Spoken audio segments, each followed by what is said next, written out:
Thank you to the family of the Pan American Trauma Society, the Middle East. Good morning, America. Good afternoon, Middle East, and good evening for Thailand and the Southeast. It's our distinct pleasure on behalf of the Hamad Trauma Center, Dr. Wizoli, Dr. Altani, and all of our team to present Dr. Husham Abdelrahman with an interesting case. He's our senior consultant, excellent clinician, excellent educator with a master in medical education. And he has usually get all of these interesting cases that they don't read the book. I hope all of you guys enjoy it today. Dr. Husham. Sure. Sure. Okay, do you hear us well? Hello, everyone, and I'll just repeat what Dr. Robin mentioned. It gave me a great pleasure to present in this elite group, and I hope that the case will, you'll find the case interesting. Okay. I think it's close. This case was presented in earlier, it's actually published as a case report. The general objective of the presentation is why we felt so we would like to share some unusual case, unusual presentation, and we'll see the discussion around the case. So basically, we'll start the case for the time. Okay, so, our patient is a 38-year-old male patient.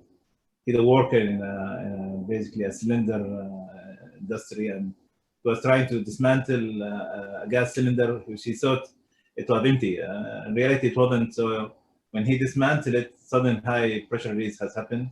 He got hit in his chest at a close distance. He didn't lose any consciousness. He was actually stable, and he reported himself to the trauma center. He came to our trauma resuscitation unit. He was complaining of, I would say, mild to moderate chest pain and a little bit of shortness of breath. He wasn't really in respiratory distress. Vitally, he was stable. Airway were patent, and he was fully conscious. And interestingly, there was no obvious external sign of trauma, though the examination of the chest have just revealed there is a decreased air entry on the left side when you compare it to the right side. As usual, we did the initial assessment, and we did, of course, the ATLS-based assessment, and then we got the X-ray. This is the X-ray initial admission. As you can see, I just put the green arrow to show that there was a moderate amount of pneumothorax. And the discussion about the case and the presentation, so we just decided to put a chest tube. Okay, that's the chest tube, the post-insertion chest tube. As you can see, I know it's not a good quality, but nevertheless, the chest tube is in place. Basically, the lung has expanded. You don't see any more pneumothorax, and everything looks in place. And he was admitted to the trauma ward because he was stable. Nothing about him, just a little bit of oxygen and some pain medication. The following days, more or less, it was eventless because the patient was stable. He was ambulating, he was eating, drinking. Some of the X-ray that we did in his case, at that time we were like very liberal with regard to daily X-ray.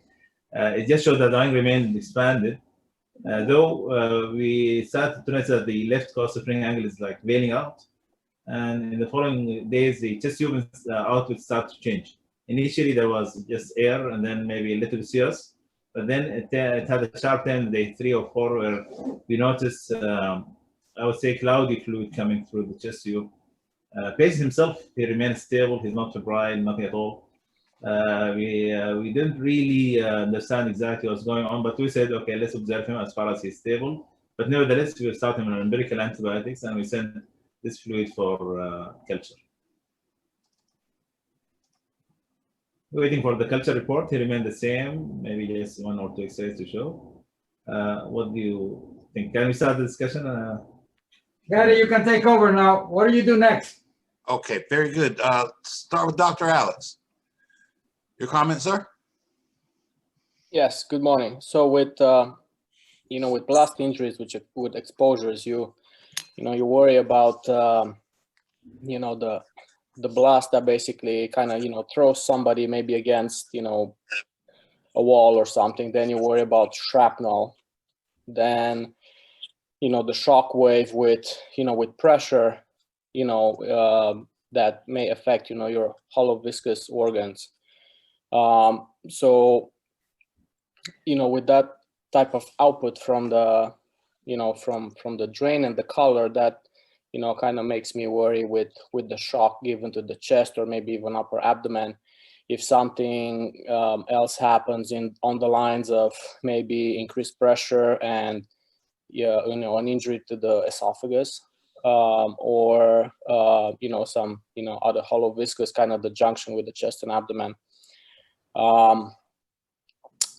So I would I don't know about this patient's vital signs and the rest of the labs, but I would definitely send that fluid, not just only for culture, but also look for amylase. I would get a CT scan with oral contrast, water soluble, and go from there, to just get more information. But those are my comments. Thank you. Thank you, Dr. Alex. Let's go to Atlanta. Dr. Frisbee, your comment, sir? Is that, I wonder, I appreciate Alex's comments, and I'll go along with that. You ought to send that fluid and see how much fat content's in it. I wonder if that could be Kyle, either that or do a definitive dye test and see, feed him a fatty meal and let's see with some dye in it, and let's see, if he's leaking. But that's one of the things I would do. That really piques my curiosity. But that's all I've got. Thank you, Dr. Frisbee. Let's go to Boston. Dr. Wayman, your comment, sir? So I agree with Dr. Frisbee. We need to rule out that this is not a chylothorax. Usually you need to send triglycerides, and if they're more than 110 milligrams per deciliter, you have the diagnosis. Looks more like bowel contents. The chest tube was inserted a little bit low from what I can see on the chest x-ray. It appears to be like the 8th intercostal space, so maybe there is an injury by the chest tube. I am not sure. Regarding blast injuries are very interesting. Blast injuries would tend to happen with explosive. I don't think it would happen with a gas cylinder of nitrogen. Blast injuries, you have primary, secondary, and tertiary injuries. The primary injury is caused by the overpressure and increasing atmospheric pressure caused by the sudden expansion of the gas. And that tends to affect organs where you have an interface between air and fluid. The most common is the lung, eardrums, and occasionally can happen with the bowel. But I would be very surprised having an overpressure blast injury like that in the bowel without having fluids in the lung. The lungs are usually and without blowing the eardrums. So I wouldn't go there. I think that we should focus on most common things being more common, but maybe I'm wrong. Thank you. Thank you, Dr. Wayman. And Iraq, Dr. Ontrak. Yes, so I agree with all of the comments, and it sounds like, as just mentioned, this isn't a typical blast injury because there wasn't an explosion. It seems like just the high pressure, if I understand correctly, it propelled the intact gas cylinder against this man's chest and or abdomen. So it's really just a blunt force injury, or I guess you might consider that somewhat like number 3, a 3rd degree or 4th degree, but I think it sounds like you couldn't really classify this as a typical blunt trauma. But so I agree, you need to rule out that it's enteric or chylous, although chylous fluid is usually milky, and it doesn't look like a simple chylous effusion. But with the blunt force of the cylinder against this man's torso, he could have sustained a diaphragmatic hernia that then ruptured. although he's got no GI symptoms of bowel obstruction or abdominal pain, or so it's. But I agree, you need to do all of the studies that were mentioned, the CT with oral contrast, and looking at the fluid for fat, possibly checking the pH or bilirubin content, all those things. And the other point I would make is the initial chest X-ray looked like there was an element of tension in the pneumothorax. The left hemidiaphragm was markedly depressed, and the trachea seemed to be shifted to the right. And I don't really recall that film being at all rotated. So I think there may have been an element of tension, but although that's moot at this point. Thank you, Dr. Untrack. Sao Paulo, Dr. Collet. Yes, I agree with all comments. I don't have more thing to add, because all think there's discussion, but it's very interesting because the coloration of the fluid of the pleural cavity may be like halos. In chilothorax may be possible with the patients start to eating and then increase the depth of the chest too. But you have to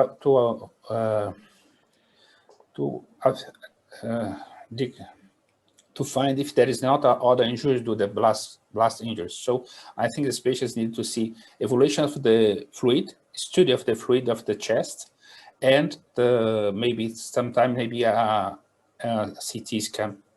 Thank you. Thank you, Dr. Collet. Portland, Dr. Kasim, your comments, sir. Check your mic, sir.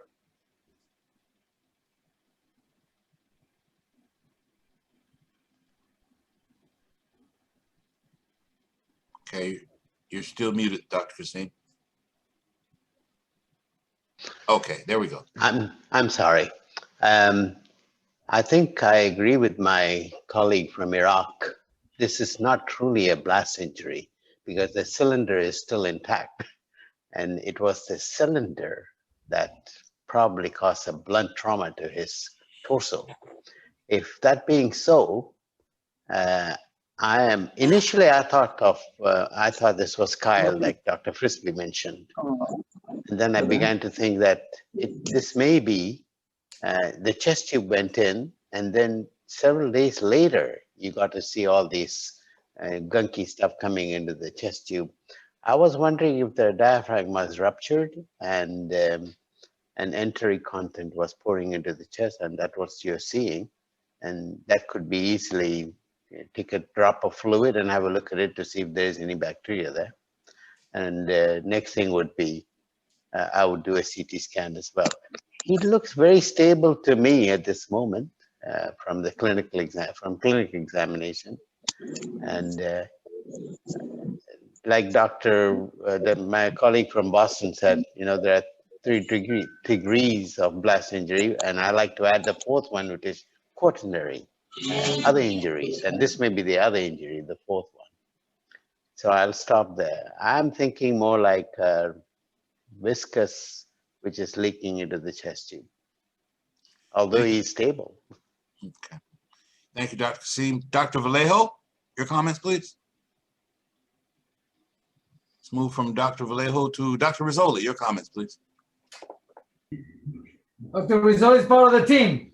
Yeah. Okay. Just wanted to see if he had any comments. Sure. I have a comment. He can tell you some social thing. Could you do your greetings, Dr. Rizzoli? Okay. So first of all, I want to say that I'm very proud of Dr. Husham presenting the case today. Dr. Husham is one of our senior consultants here at Hamad, and I regret not being there in person. I just got my knee injured and I had to come home, and I'm keeping my left knee up all time. I hope to be back to work very soon. But I remember when I first heard of this case from Dr. Husham, and I also was not quite sure what was going on. I thought, well, if it was a blast, where is the injury to the lung? The lung is right there. If it was the tank who actually went forcefully against his trunk, mostly against his chest, where are the rib fractures? Where are the external evidence of an injury there's nothing. There's described, I didn't see this patient. This patient happened before I came to Qatar. There's no external evidence of trauma to his trunk. So I keep on not quite being able to put the things together, but I had my ideas about the output, and I will not tell it because I know the end of the story. So I'll give it back to Dr. Husham or any other person that wants to make any comments. But very interesting, difficult to put things together. I'm missing this, the fact that this is a single, seems to be an isolated event. Otherwise, the patient is doing great. No skin injury, no lung, no membranes, nothing else. He's eating and doing fine. And he walked to the hospital. Thank you very much. Thank you, Dr. Rizzoli. Any other comments before we return to our team in Qatar? Okay. Back to you, gentlemen. So basically, Gary? Go ahead, Dr. Frog. Oh, sorry. Dr. Frog, I did not see you in there. Go ahead, please. Okay, thank you. As I can understand, it's a blunt trauma, blast trauma, and this is the output of the chest tube on the picture, correct? Yeah. Okay, I think it's very important to exclude esophagus injury, because in blast trauma you can have the perforation, laceration of the esophagus, and the output in the chest tube is very suggestive of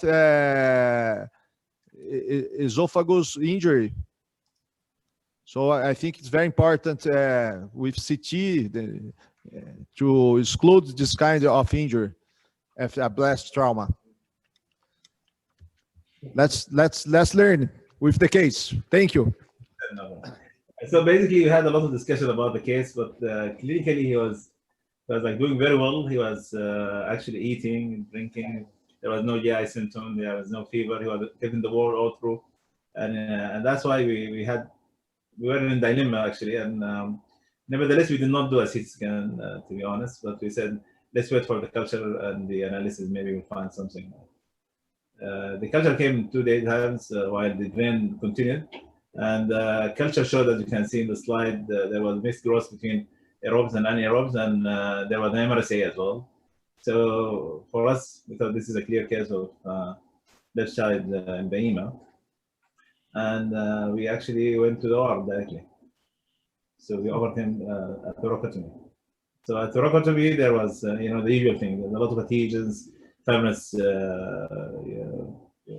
material. Some foul-smelling thin fluid, but there was no actually at all any bowel content, no bile stain fluid. So we ended up doing decortication and two chest tube we left it in place. Subsequently, this is the immediate X-ray. It showed the two chest tube in place. Early after thoracotomy, sometimes the X-ray takes some time to clear up, but nevertheless, it didn't clear up in the expected way, so it continued. The same, there's still some fluid coming. The fluid was actually getting fluid level at this stage. And the effluent, this is the same picture, I'm sorry, but in reality, the effluent was much clearer, still cloudy. I would say more toward milky side. So that's why we start to think maybe we have to consider chylothorax. This was our thought. So we went to the dye test, mentioned before. We gave the patient oral methionine blue, and blue dye came through the chest tube in about 15 minutes. So our discussion here, what is the working diagnosis and how to proceed? What is your working diagnosis, gentlemen and ladies and gentlemen? How do you proceed now? Dr. Kasim, your comments, please. Well, you've already done a thoracotomy, and it'll be difficult for you to go back and ligate the thoracic duct. So I think minimally invasive surgery is what I would do. I think I would get the help from the radiologist, and they can embolize this. I think that's the route I would go rather than reoperation, ligation. Get the radiologist to see if we can embolize the thoracic duct. And the success rate is reasonably good, in my opinion. Thank you. Thank you, Dr. Kasim. Campaigners, Dr. Fraga. Yes, just come back to the output of the chest drain. If you don't have, with that aspect of the fluid, esophagus injury, I think the next probability is kilothorax. The duct, how can I say, the duct, what's the name of the duct in English, Dr. Risoli? Help me, please. It's the thoracic duct. Yeah, But let me just clarify one thing. The blue dye leaks out of the tube. And again, I wasn't there, so I don't know. It's just information I have. The blue dye came out very soon after drinking it and came out as a blue dye. The way the patient ingested, it came out through the chest tube. Okay. Okay, so yeah. So it's thoracic duct. But thoracic duct. So it's a thoracic duct injury. You need to have the decision. Sometimes you can keep the chest drain during 1 week, try to treat clinically with non-operative treatment, but the patient has 8 days after the trauma. So I think it's a surgical case, and the best approach, in your opinion, here in Campinas is through thoracoscopy. You need to give some butter to the patients and go to thoracoscopy. It's difficult because there are some, the patient was operated a few days ago, the thoracotomy. Sometimes you have some adherence between the pleura because the pleural effusion. But I think the thoracoscopy is a good approach to track thoracic duct injury. It's very rare, this injury, but you can have in blunt trauma and sometimes in blast trauma, this kind of injury.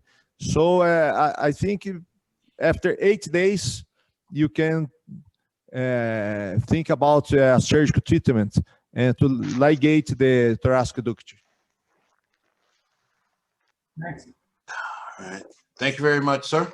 Let's go to Gary, Boston. can I just, yes, sir. Gary, can I just take the thing back? After By all listening to Dr. Risoli, I think I'm of the opinion this may be an esophageal injury as well, because he said the dye appeared immediately after he finished drinking it. So I think I would put my money on the esophagus and do an esophagogram to see if there's a leak there.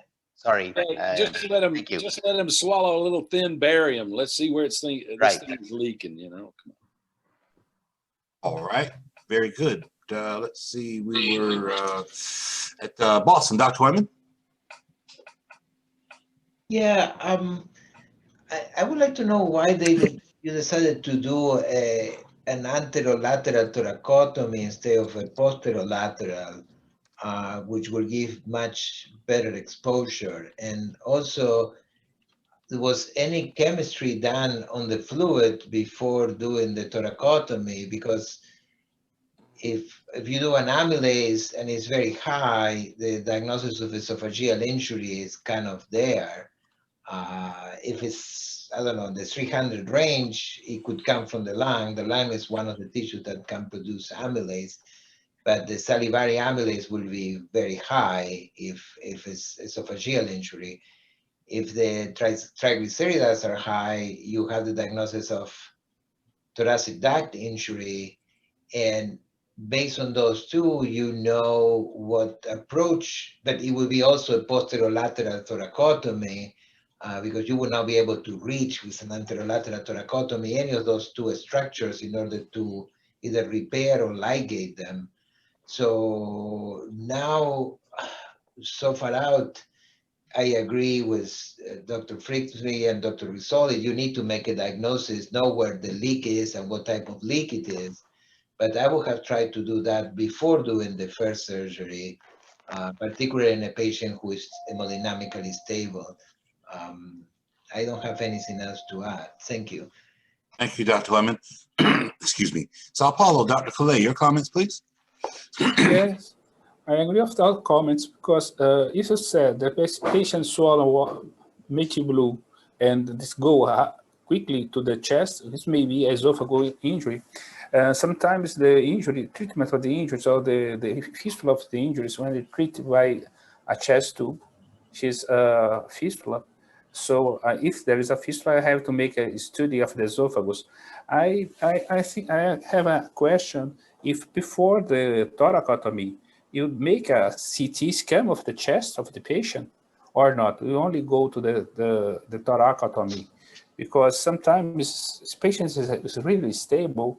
Sometimes we make sure that it's an MPM. So sometimes it's very nice to see chest CT to see how to approach this injury. Sometimes I use, when I make some people have APM, before the surgery, I make a CT, a chest CT, to see the collections and to choose the incision to try it. So I want to know if this was due or not. So in this situation, I agree with the treatment. You have to find the diagnosis of the injury. Thank you, Dr. Calais. Let's go to Iraq, Dr. Untrat. Yeah, so I agree with all of the comments. The fluid, the blue fluid in the tube shown on that picture is suspicious because, after drinking the methylene blue, it takes about, 30 minutes or so to get into the small intestine, get absorbed, and then it gets returned as cloudy, blue tinged fluid, not the deep blue looking exactly like what the patient likely drank. So I think that's the concern. And, if you gave him gastrografin to drink, you'd probably see it coming out the tube immediately also. So, and that would, you'd have your answer there. So I'm not quite sure why no CT was done. I thought this was a large medical center in Doha, but if not, if you didn't have access to it, but you could do a gastrografin swallow, I would do that.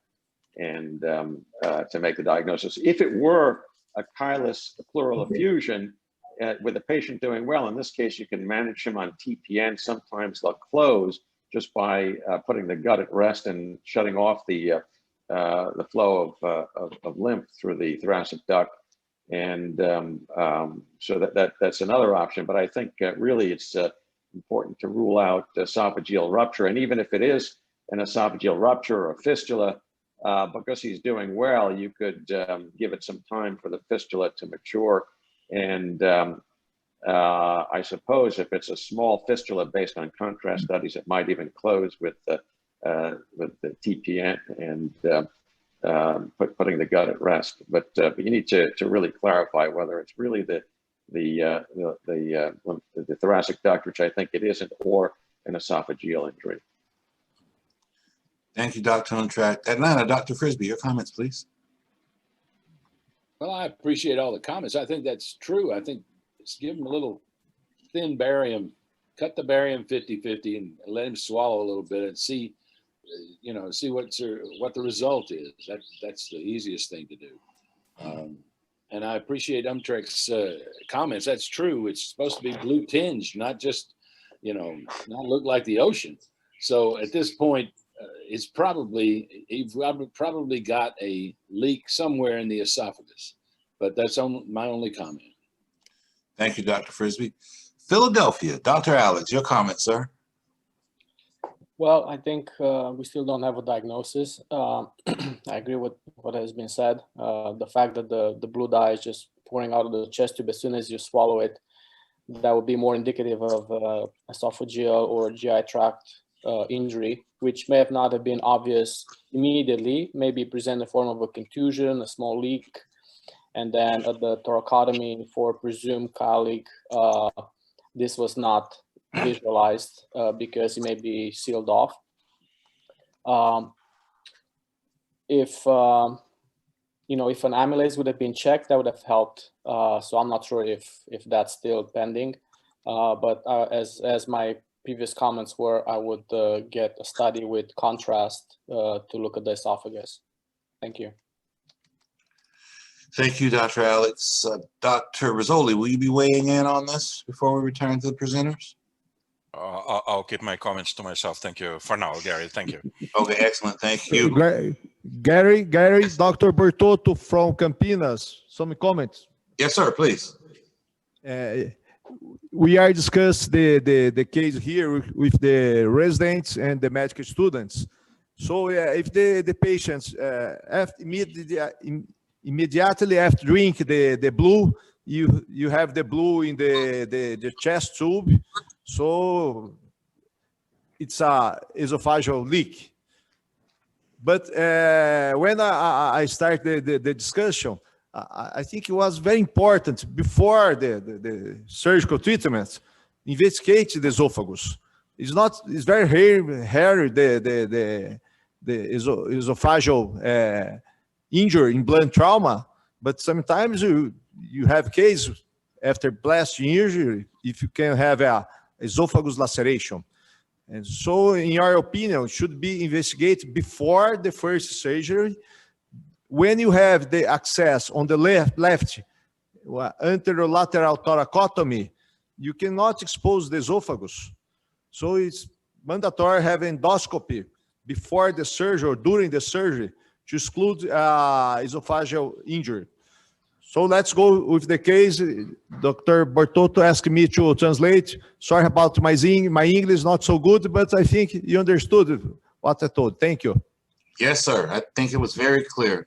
Thank you for your comments, please. Anything else before we return to our presentation? Okay, back one to other thing. Well, Gary, one other Yes, thing. sir.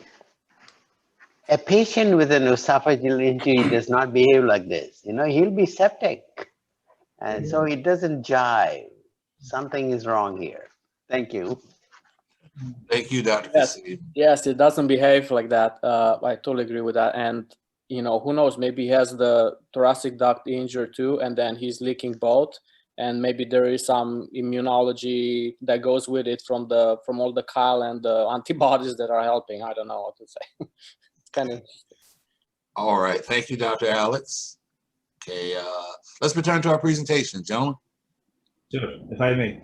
Actually, all comments were absolutely right, and we had the same, I would say, conclusion that the patient was not behaving in a way that's septic, and he was eating actually. He never stopped eating, but the fact that the dye response was like clear blue within a very short time, like 15 minutes of the injection, rather than the expected within 30 to 45 minutes, that brought up that we are suspecting that we are dealing with an esophageal injury. And for that, we actually proceeded with a combination of thin barium as well as CT scan. We didn't use the CT scan initially. We just went with our clinical intuition. But then afterward, when we considered, we did the thin barium study. It did show that there is a leak in the lower esophagus going to the pleura, and we complemented with the CT scan, the one I showed just now, and showed the same area of the leak. But here it is very contained leak. And there's some residual inflammatory process in the,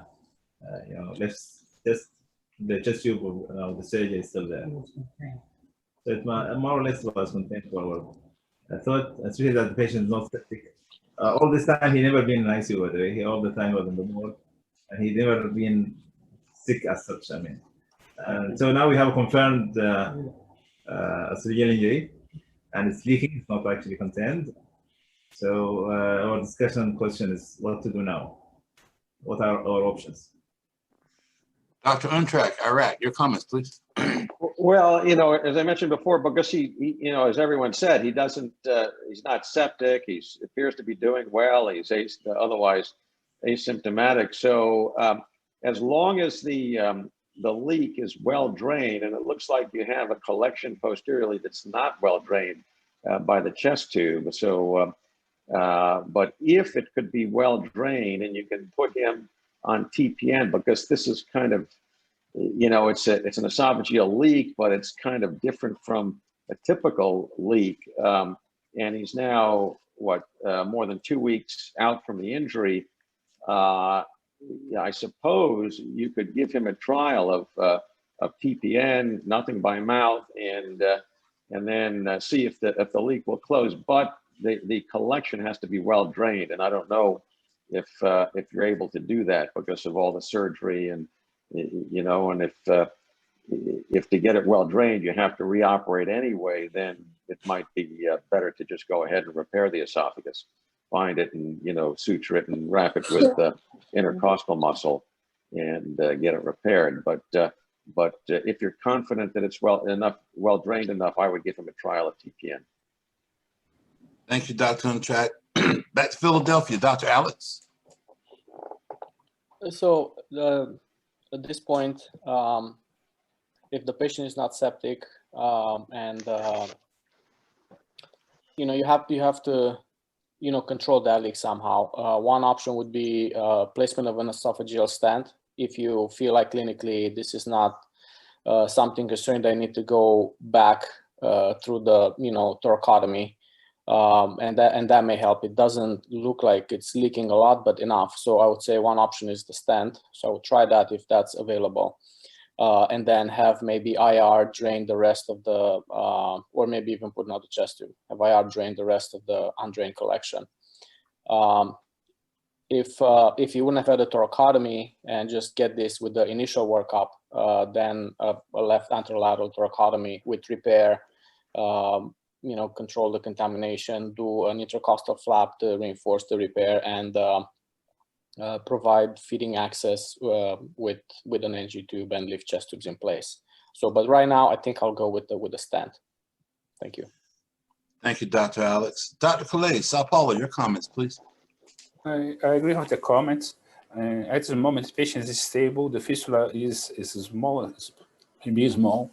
We sometimes have some collections that are not drained. I can put drain using radio intervention. And I agree with Dr. Alice. Sometimes in this situation, we can go and put a stent in the esophagus to close the fistula, and that can be good to preserve the esophagus. If you go to surgery, it's very difficult to show the access, because you have very difficult access for the thoracotomy in these situations, because this is low injury, low esophagus injuries is very difficult sometimes to treat, because you have some things in this position. And sometimes you can use a transmediastinal approach and to put a valvula, a Nissen valvula, dissection the esophagus, dissection the stomach phones, and can be cover the link with the stomach phones. So sometimes I believe this surgery is very big for this patient. Is stable. I can try to put a stent in this at this moment, or sometimes you can have some in the endoscopy. You have some clips. Can you suture the hole and drainage of the chest? That's the way I try to go. Thank you, Dr. Calais. Atlanta, Dr. Frisbee, your comments, please.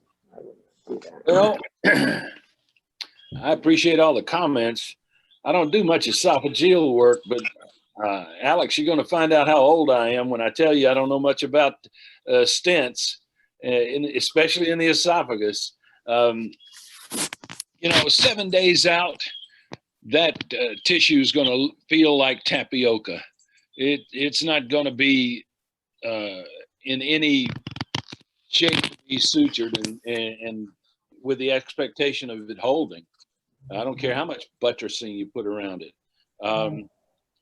So I think I would, you know, I appreciate. I think I'd get IR in there to completely drain that if we could, or put another chest tube in and put him on TPN, see if that thing will close on its own, depending on the amount of drainage that you have. That'll size your hole for you, and if it's too large, it'll just keep draining. But I'd give it a trial. That's all I've got. Thank you, Dr. Frisbee. Dr. Kasim, your comments, please. In my hands, a case like this will have two options. Number one will be conservative treatment, because you are in the tiger country. Patient is doing well, and he has what appears to be a small leak, but a collection like Dr. Alex has mentioned. And I will take care of the collection with IR and effective drainage. And then if you have an advanced endoscopist, there is a device available that it can be plugged instead of a stent. They actually put a plug in the hole, and I've seen it in one case. It was presented in one of the trauma rounds a few months ago, and that seemed to work as well. But you need an advanced endoscopist like Alex presented in one of the perforated duodenal gastric ulcer case several weeks ago. And that's another option that you may want to deploy. But I think you just have to wait it out. You have to be patient, al-sabr, wait it out, and see if he'll heal. Thank you. Thank you, Dr. Kasim. Dr. Byers has a comment for the presentation. Go ahead, Dr. Byers. Yeah, thanks. Great presentation. Fascinating case. I have to go back. Dr. Byers, can you bring your mic closer to your mouth, please? Sure. I said it was a great presentation, a fascinating case. I have to go back to what Dr. Namias once said. It's hard to make an asymptomatic patient better. So, I personally think the patient is doing well, is well drained. Whether you have to drain more or not, I guess time will tell. I think number one, surgery in this case is going to be hazardous, has a potential to make the patient worse. I also think that a stent, I'm not sure a stent in this area is very effective. I've seen it tried a bunch of times and the stent ends up falling in the stomach and doesn't stay in place in this distal location very well. So I think what I would do at first is just to continue the TPN and hope that the perforation will close if the patient is asymptomatic. Down the road, you can go ahead and do a percutaneous gastrojejunostomy with drainage of the stomach so it doesn't reflux up and distal feeding, so you can get the patient off TPN and just sit and wait. That's what I think my approach would be. Thank you very much, Dr. Byers. Campinas, Dr. Fraga. Excellent comments. In your opinion, for these patients, I think less is better. So treat conservatively with TPN. You can consider to have a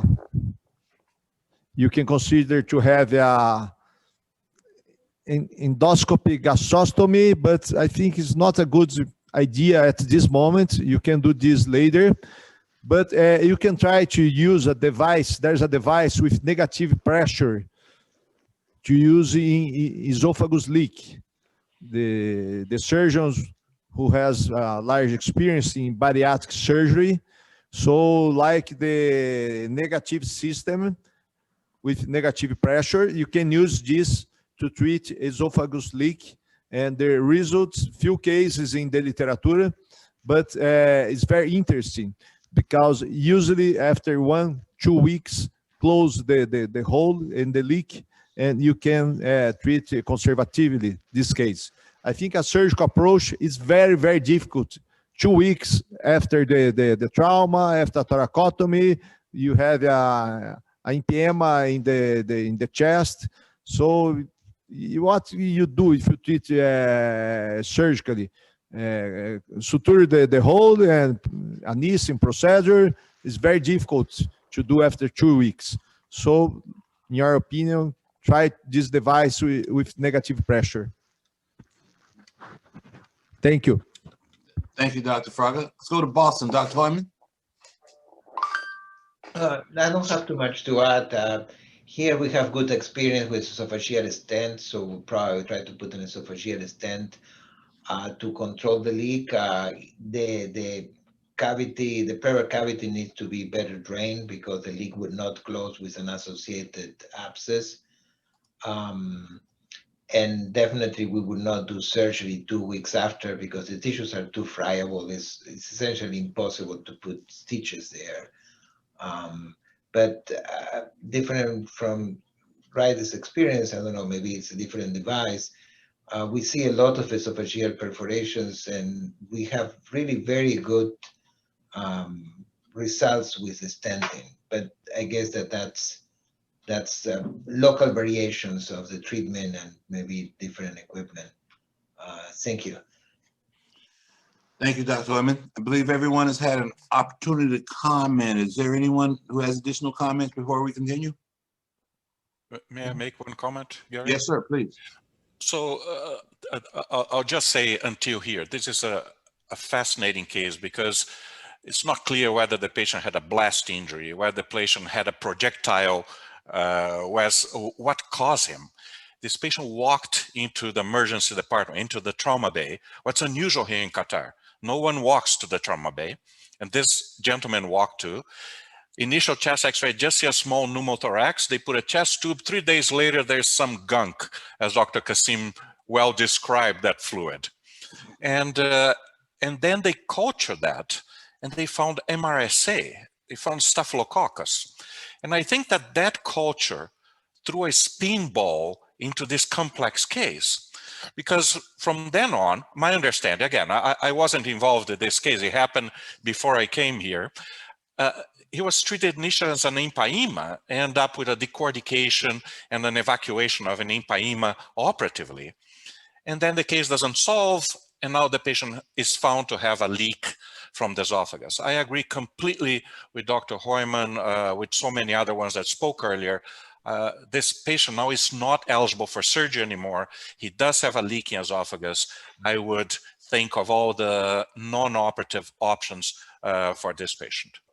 And again, the options, the resources that we have here in Qatar are just fantastic. So I can think of a few exceptional options, and I'm sure that this case is going to have one. So, I will stop here. Thank you. Thank you, Dr. Rizzoli. Team Qatar, let us continue. Okay, sure.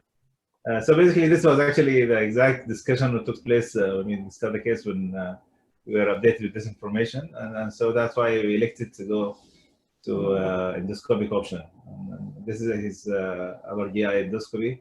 It shows the injury with granulation tissue around it, and then we could actually deploy the stent. We used partially covered self-expanding stent, which was deployed in this different stages.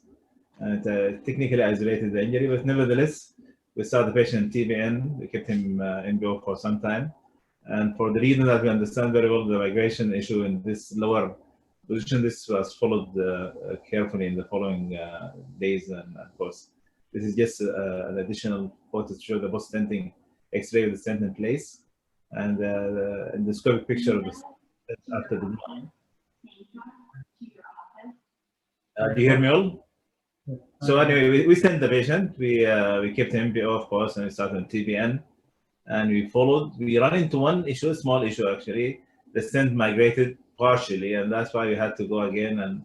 And we use a technique called stent on a stent, where a second stent will actually stabilize the first one, and we could manage with that. And the patient did very well afterwards. He remained for maybe 10 more days in the hospital. We didn't need to do any intervention or radiology though. We had our chest tube from the surgery, which we kept them, and they actually kept working well. And this is like a follow-up X-ray during his course. Even we did the C scan to show what's going with the inflammatory process. You could see the stent metal effect on the C scan, and there is no leak, the control of the leak. And with time, we removed actually we retrieved the stent. We started the patient on diet. We checked that there's no more leak, and the chest tube were removed. And interestingly, this is X-ray upon discharge and follow-up afterward. I think because of the time, probably you need to move. So basically, we have presented to you a case, I would say, a rare case of blunt esophageal injury that results from an injury. We thought initially it was just a blunt injury, but it's actually turned to be a blast. It seemed that the patient had to inhale high-pressure steam, and that's caused an injury to lower esophagus on the left side, probably more toward the Berhav way of interluminal tension, and that's why it actually misled us for some time, and it was managed successfully with conservative afterwards, actually after thoracotomy with stenting. I would like to acknowledge my team, all the gastroenterology as well, and all the involved physician, nurses, and allied health. And I will open the door for final comment. Thank you. Thank you, sir. Campinas, Dr. Fraga, your final comments, please. Excellent. The treatment with the stent. For this case, less was better because it was more conservative, the treatment. The patients recovered well. And just to remember about blast injuries, some years ago, we had a case, a young guy work with the tire of a trunk. There was an explosion, and he had an isolated injury of the thoracic esophagus because of the explosion. No external injuries. The patient was okay, but had a pneumomediastinal at the CT, and was a big laceration in the esophagus, was treated by esophagectomy because it was very large, the laceration in the esophagus. Just to remember, when you have a blast injury, you can have esophageal injuries. Excellent case, excellent case. I would suggest to the chief editor of the Pan American Trauma Society to collect multi-center cases of blunt injuries to esophagus. It's not a common injury, but you need to put in the literature the experience. Maybe each one here has 2 or 3 cases. If you organize a large series, I think it's very important just to the new generation of surgeons think about this kind of injury when you receive a patient with pneumomediastinal and with suspicion of the esophageal injury. Excellent case. Congratulations to present this case. I think this case was 1 or 2 years ago, but very educative this case. We learned a lot. Congratulations, Dr. Peralta and Dr. Rizzoli and the other colleague who presented. Congratulations. Hamad. Dr. Hamad, for Dr. Fraga, for your reference. Go to Philadelphia, Dr. Alex. Excellent care by the team in Qatar with regards to this interesting case and presentation. This shows that patients don't really read the book when they present to the hospital, so they can be unusual sometimes. Maybe he had pain in the chest because of the leaking esophagus and irritation and pain there, and the actual blow was in the abdomen, and maybe that's why he didn't have rib fractures, or maybe he had some equipment that maybe padded him in a way that, you know, precluded that to happen. With regards to the feeding access to the GI tract, if it went down the lines that he needs enteral access after maybe weeks of TPN, probably I would have gone with a feeding jejunostomy and tried to save the stomach for a conduit if, you know, later down the road it turns to that being necessary. But great case, thank you. Thank you, sir. And can we go to Boston, Dr. Hoyman, please? A very, very interesting case. This is good. We always should be mindful that the patient that didn't read the book, as Dr. Alex said. The only thing I think it might be different is the mechanism of injury. I don't think this is the overpressure traveling through the esophagus or the chest wall. The location is like similar to a Borghaft, the area of perforation. So I think this is pressure in the stomach reflexing into the esophagus, and that caused the tear in the esophagus, rather the other way around. It would have been nitric oxygen leaking into the esophagus. It would cause burns from the cold. And there is no evidence that anything traveled in terms of overpressure wave from the air through the chest wall, as we discussed before. So I think this is a direct blow to the stomach that caused the overpressure in the distal esophagus and causes, but this is all speculation. But yeah, very nice case, very, very nice case. Thank you very much for presenting this. Thank you, sir. Let's go to Sao Paulo. Dr. Calais, your final comments, please. Congratulations on the case. It's very interesting case. But sometimes you can see in this case and some other case that can try to use endoscopy procedures to treat injuries, or can endovascular to treat some injuries. Today, some more conservative management of injuries may become more frequently in our mains. So I think it's very important to know how to do and how to diagnose and how to find the methods for treatment with endoprosthesis, with clipping the injuries by endoscopy. It's very important to know how to do and when to have to do and when have to stop to do, when we have to start to do with these procedures. I think today it's become more procedures for this. It's very important to the discussion in all Congress, the use of endoscopic treatment for injuries. I can see injuries by esophagus. Sometimes I have seen some injuries treated with endoscopy with excellent result. We can treat the esophagus by endoscopy. Drainage of the chest tube can use for mediastinum, and the treatment and can preserve the esophagus. It's very interesting, the treatment. I think it's very important means to be helpful, but sometimes maybe some important things, how to do, when to do this means and for treatment.